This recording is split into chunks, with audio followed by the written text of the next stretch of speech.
it's time to sit back and relax with your favorite drink. And listen.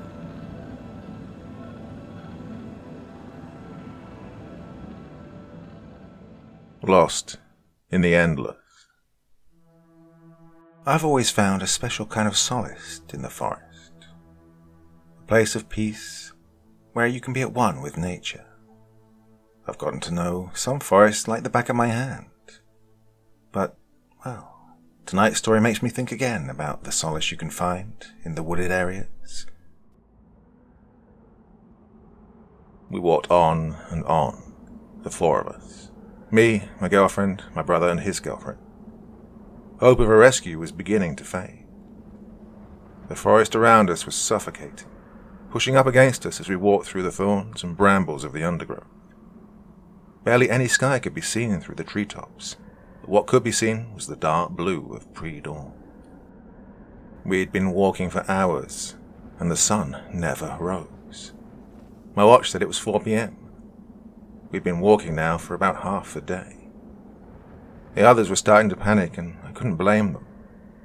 The surrounding forest was dead quiet.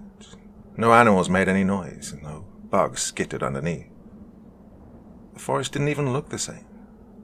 The trees were tall and thin, surrounded by vines of thorns, growing only 2 to 3 feet apart. I turned back to my girlfriend, Casey. She was covered with tiny scratches from the thorns, her face stained with dirt and tears. "What do we do?" she asked frightfully. I thought for a moment. We'd followed the compass north. We should have come across a road, a town, or civilization. Hell, a landmark of any kind would be nice. But it was all flat ground, and the same trees, and the dead silence, and the unchanging sky.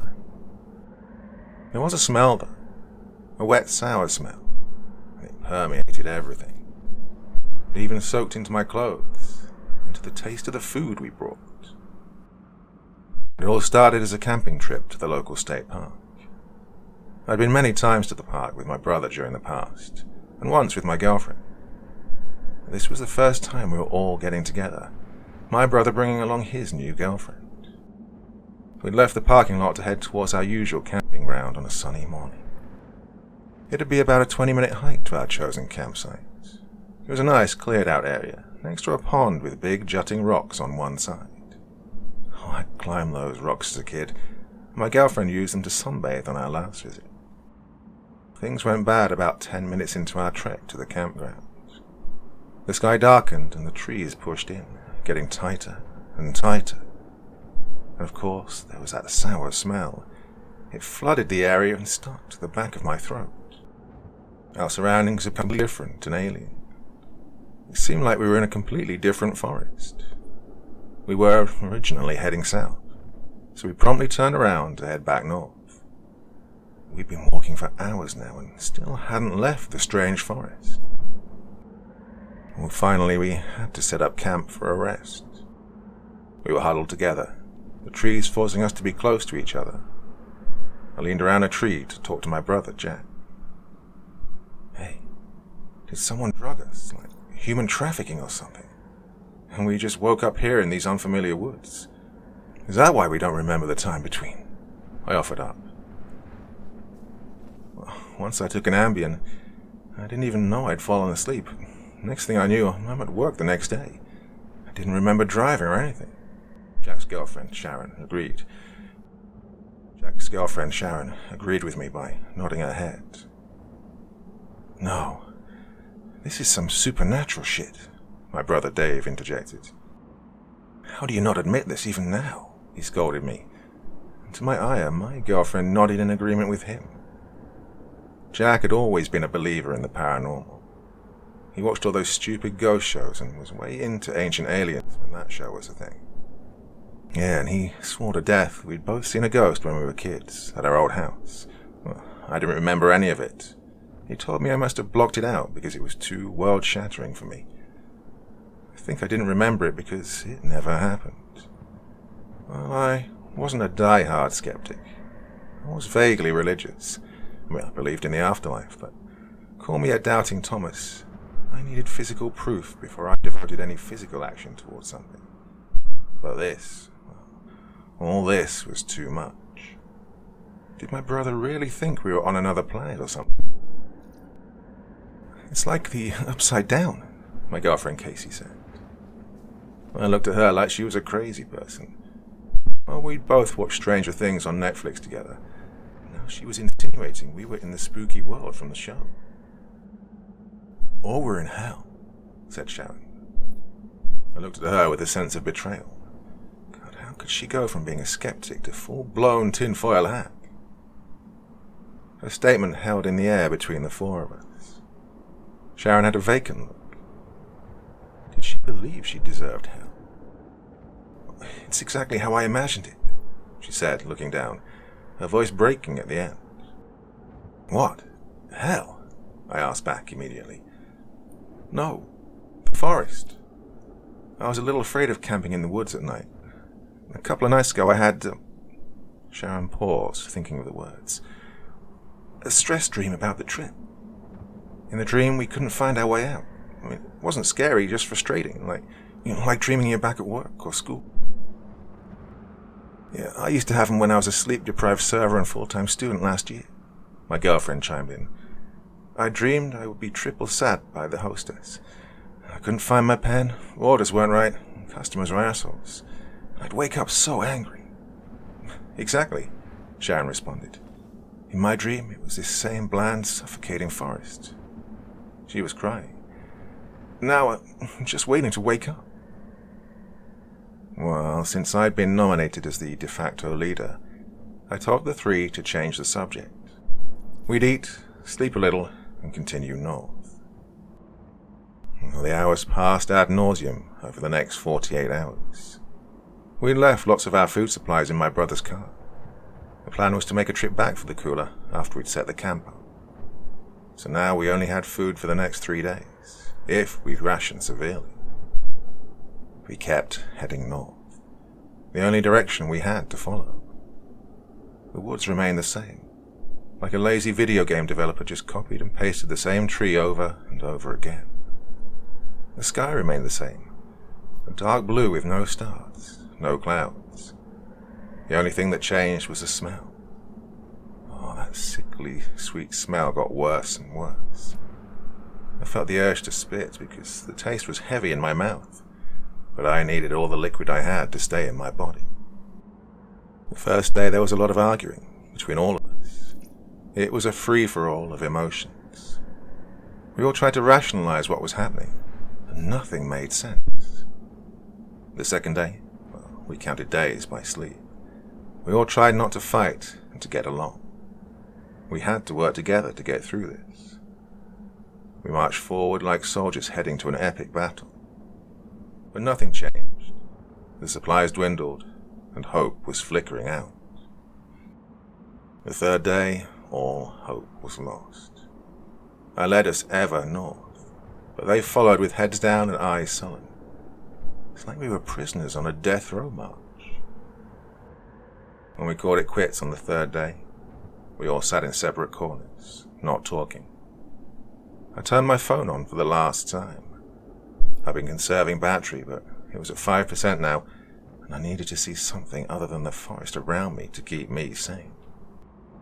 I flipped through my pictures. Oh, they went back years. Me and my parents, me and Dave, my pets, and me and Casey on happy dates. It was exactly what I needed. I called Casey over to look at the pics with me. Dave and Sharon sat separate, both staring vacantly out into the forest.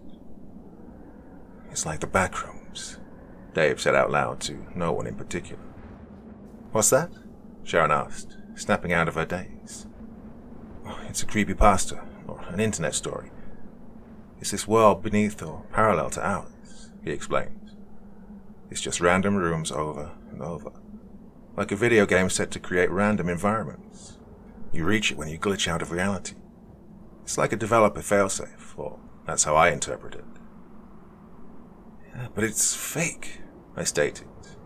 But at the same time, Casey spoke over me. Can you escape it? She asked, much louder. Yes, you can, but it's convoluted. New writers keep changing up the rules. Dave said back to Casey, ignoring my statement.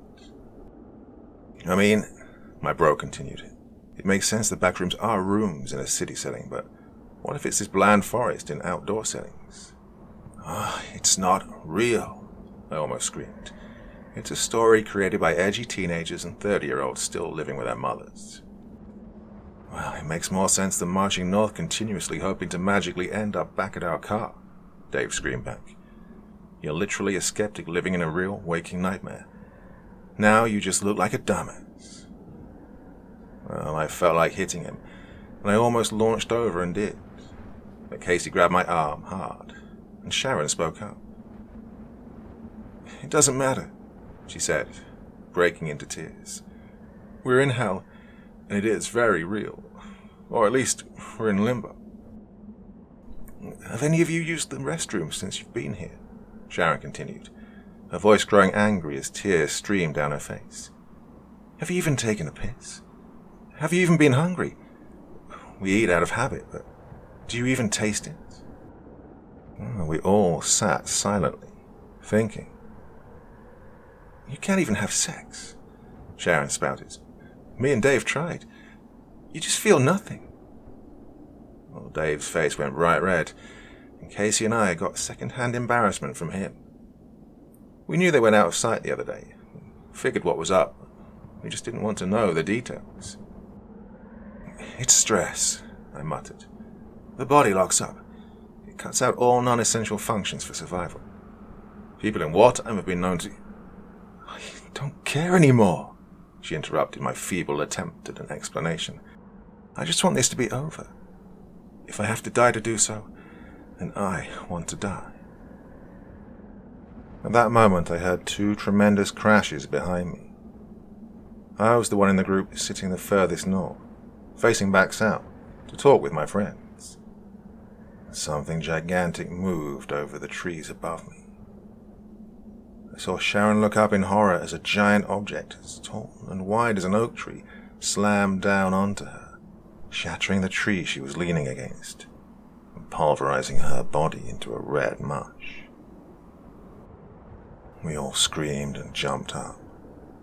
All I saw left of Sharon was a right leg, separated at the knee.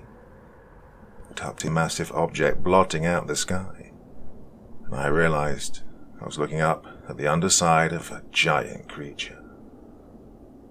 It walked on two large but thin legs compared to the rest of its body. One of its legs had come down on Sharon.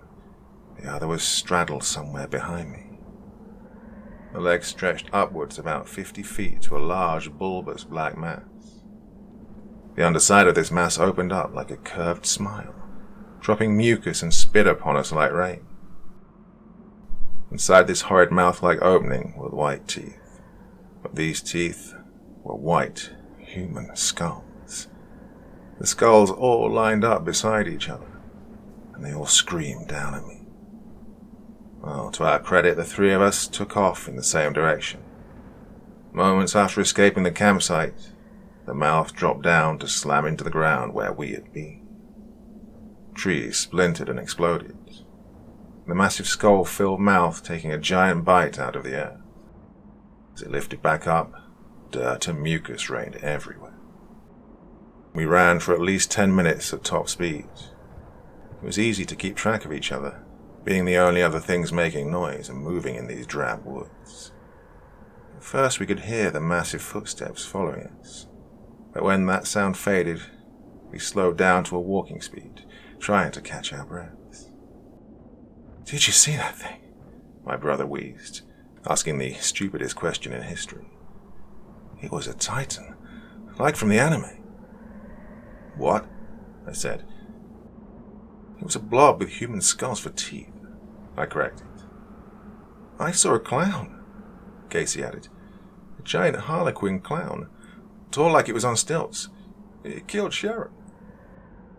Well, the one thing we all agreed on was it killed Sharon. And so we kept power walking. When the booming footsteps got too loud, we sprinted again. Even though hunger and bodily functions didn't affect us here, fatigue did. We were always tired, and we were all about to drop from exhaustion. That's when my brother grabbed my shoulder and spun me around. We all stopped for a moment. I'll run back in the opposite direction. I'll run by it and be a little off from you two. Hell no. Stop with this hero shit, I said to him. I wasn't asking, little brother. He smiled. Besides, there's a 50% chance it'll keep chasing you two and I'll be free. If we stay together, we all get tired and die together. I at least have to say goodbye to Sharon. I brought her here to die. I at least owe her that, he said flatly. And with a final, I love you, bro, he turned and jogged off in the other direction. Casey and I kept heading north, and the stomping from behind faded away. We walked together, shoulder to shoulder. I held most of her weight as we trudged forward. She'd given up, but I hadn't just yet. The only thing that kept me going was the why of all this. Why had all our lives been destroyed in the matter of days?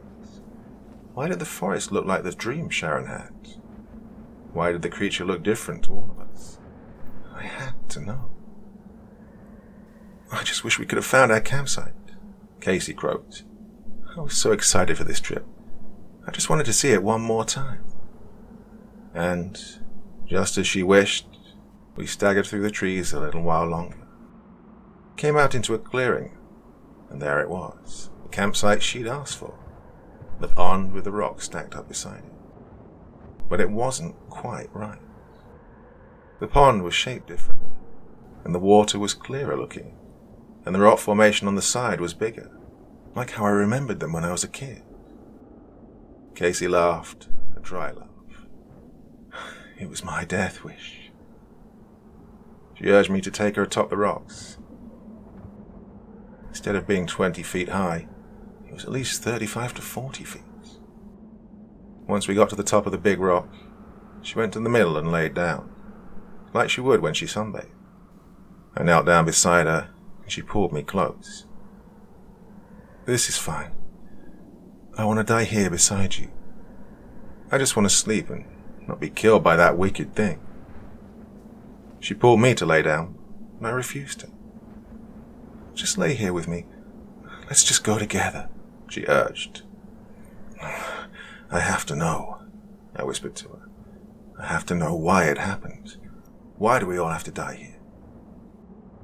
Just ask, babe, she said, and she closed her eyes and smiled. I'll wait for you. And with that she exhaled, and the color left her face. Her lips turned grey and her blonde hair turned white. And I knew she was dead, just like she'd asked.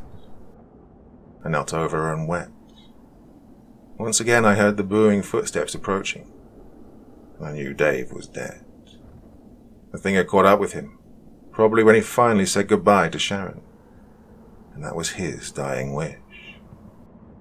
I stared out at the infinite trees around me. I could imagine it was the same panorama view of the trees behind me also. The only difference would be the monster slowly plodding its way towards me. Just tell me why, and I'll let you kill me. If not, I will run forever. I'll make you chase me forever, I said to anyone and no one. And then I heard a thunderous boom behind me. The rock shook and I fell forward onto my face. In an instant, I felt a presence in my mind, and I knew things. I knew the monster had teleported the rest of the distance to land right behind me, because I had summoned it. The sour stench was overwhelming and my fear level was off the charts. I knew if I turned around it would be bigger and more hideous than before. I just knew it had taken the form of something I truly feared. It was now something unfathomable and cruel.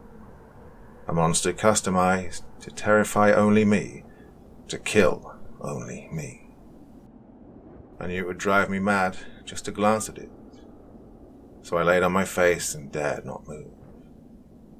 I knew now that the compass was leading us to this thing the whole time. I knew if I pulled out my compass, it would say north was directly behind me, where this thing stood. The whole time, we'd been marching to our own executioner. Its stench flooded my senses, and I could hear its wet, sickly breathing, like the sound of a beach whale dying. Tell me, why? I screamed with madness. Why are we condemned to die here? I felt a tickling in my head, and I felt a full-blown panic attack coming on. It was trying to speak to me, and my mind was about to break because of it. I had to hold on to sanity long enough to get my answers. Why? I asked again. His voice shot like lightning through my mind. 1,000 words in 1,000 different languages, all flowing around each other to form a single idea. It felt like millions of years' worth of knowledge had been dumped into my brain. Things no one should know. But in this madness, I got my explanation. I began clawing at my face and screaming. It told me I was dying for no reason. It told me there are places on Earth where the veil between realities is thinner. They used to be used by ancient gods from eternity past, from before the Big Bang, from beyond time. They'd eventually built safeguards around these portals to keep entities from invading other realms. Well, we could have walked into an alternate dimension exactly like our own and never even realized. But now the portals were booby-trapped. If anyone now tried to travel between realms, it would spit them out in a side dimension. A bleak non-world sealed away from reality. The world would form to whoever had been trapped there, and whoever was trapped would eventually be killed by this creature, this warden between realities. It showed me that this plane of existence had been darkness before we showed up. As we entered, it had been created. As soon as we'd entered, we'd been condemned to die. Condemned for breaking a law we didn't know, made by beings that didn't care. I was dying in a pool of my own blood, my eyes missing, and my throat torn out by my own hand. I asked one last thing in my mind before I died. Will we be stuck here after death? The answer was no. We would pass on from this realm upon our death. I died in agony, with only this to comfort me. You see, I was a skeptic, but I did believe in the afterlife. At least I would escape this place in death, and maybe Casey was waiting for me.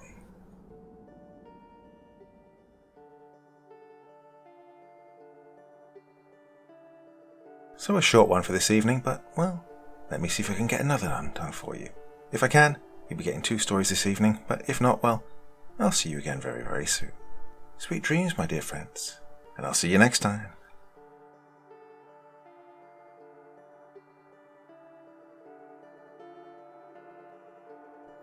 Thank you so much for taking the time to listen to this story today. Really means a lot to me and to the author of the story, of course. Well, if you want to know more about me, I'm pretty much everywhere on social media. You can find me on Facebook, Twitter, Instagram. You can download my music on SoundCloud. I've got a Patreon if you feel like. Throw me $1 or 2. Very much appreciated. And of course, on Reddit, I have a place where you can leave stories if you want me to read one that you've written. Well, hoping to see you all again very soon. Till then, sweet dreams, and bye-bye.